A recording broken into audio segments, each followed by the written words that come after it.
Namaskar, I am Manoj Kumar. Welcome to in a program Meet Experts. Today you will meet Dr. Shweta Gupta. She will talk about common cancers in women, screening and early detection.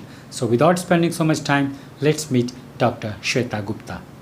तो आज हम बात करेंगे महिलाओं में होने वाले cancer की। So what is cancer? Cancer एक ऐसी बीमारी है जिसमें ये पार है कि वो शरीर के किसी हिस्से में शुरू होती है और दूसरे हिस्सों में भी स्प्रेड हो सकती है।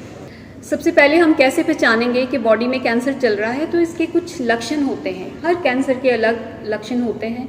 जैसे महिलाओं में बीइंग ए गायनेकोलॉजिस्ट, तो अभी मैं बात करूँगी ब्रेस्ट कैंसर के बारे में, यूट्रस कैंसर के बारे में, सर्वाइकल कैंसर के बारे में और ओवेरियन कैंसर के बारे में।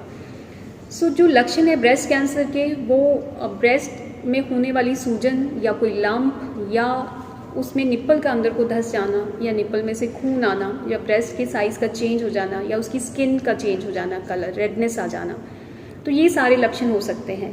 एक्जिला में भी स्वेलिंग हो सकती है। अंडर आर्म में स्वेलिंग, आपकी ब्रेस्ट पूरी नॉर्मल है, सिर्फ अंडर आर्म में स्वेलिंग होगी, that is also a symptom of breast cancer. ऐसे ही सर्वाइकल कैंसर, जिसे हम यूट्रस के माउथ का जो कैंसर होता है, cervical cancer which is very very common, वो नंबर 1 पे है in the females in the India.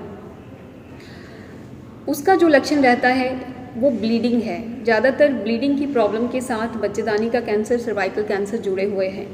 अगर महीने के दिनों के बावजूद भी ब्लीडिंग रहती है, एक्सेसिव ब्लीडिंग रहती है ड्यूरिंग द पीरियड, या फिर मीनोपॉज के बाद कभी ब्लीडिंग होती है, तो ये बहुत ही स्पेसिफिक जो सिम्टम्स हैं जो कि कैंसर के साथ जुड़े हुए हैं। तो आपको तुरंत अपना चेकअप कराने के लिए गायनेकोलॉजिस्ट के पास जाना है और उसका पता लगाना है कि ये ब्लीडिंग क्यों हो रही है। ऐसे ही ओवेरियन कैंसर है। ओवेरियन कैंसर को साइलेंट डिजीज़ बोला जाता है। ओवरीज पेट के अंदर होती हैं, पर ज़्यादातर आपको जीआई की प्रॉब्लम देती हैं, जैसे खाने का ना पचना। तो ज़्यादातर लोग उसको समझ लेते हैं कि आपको कोई इनडाइजेशन हो रहा है, तो इस तरह से कई बार उसके मिस होने के चांसेस हैं। सो आपको जो कैंसर से बचा सकता है वो है आपकी जागरूकता, आपकी नॉलेज अबाउट कैंसर, कि आपको कैंसर के बारे में कितना पता है, so that you can correlate those knowledge, those symptoms अगर आपकी बॉडी में चल रहे हैं। तो बेसिकली बात ये है कि अगर कोई भी subtle change if you notice in your body, then you must reach to the doctor as early as possible to justify whether it is a benign problem or something major is going on in the body। तो आप शुरुआती stage में ही आपने action लेना है। कि आजकल जो नई टेक्नोलॉजी आ रही है, लेप्रोस्कोपिक सर्जरीज हैं, रोबोटिक सर्जरीज हैं, उनका क्या रोल है gynae cancer point of view से एंड गायनी की बेनाइन प्रॉब्लम्स में। So I am a train robotic surgeon working at Max super speciality hospital Mohali. So robotic एक टेक्नोलॉजी है, पावरफुल टेक्नोलॉजी है, जिसका बेनिफिट बहुत ज़्यादा है और कॉम्प्लिकेशन रेट बहुत कम है। सो ये जो गायनी में हम रोबोटिक सर्जरी का बेनिफिट ले सकते हैं, यहाँ पे बिनाइन प्रॉब्लम्स हैं, जैसे कि बहुत बड़े साइज़ का यूट्रस है, किसी ने मायोमेक्टमी सर्जरी करानी है, फाइब्रॉइड्स को ही निकलवाना है, या कोई एंडोमेट्रियोसिस की प्रॉब्लम से ग्रस्त है और एंडोमेट्रियल कैंसर, तो इसमें रोबोटिक सर्जरी का हमेशा अपर हैंड है as compared to the laparoscopic surgery. So robotic एक इसमें बहुत छोटे छोटे कट्स आते हैं और जब हम इंस्ट्रूमेंट से करते हैं, अंदर इंस्ट्रूमेंट्स में ऐसी पावर है कि आपको लगता है कि आप हैंड से सर्जरी कर रहे हैं।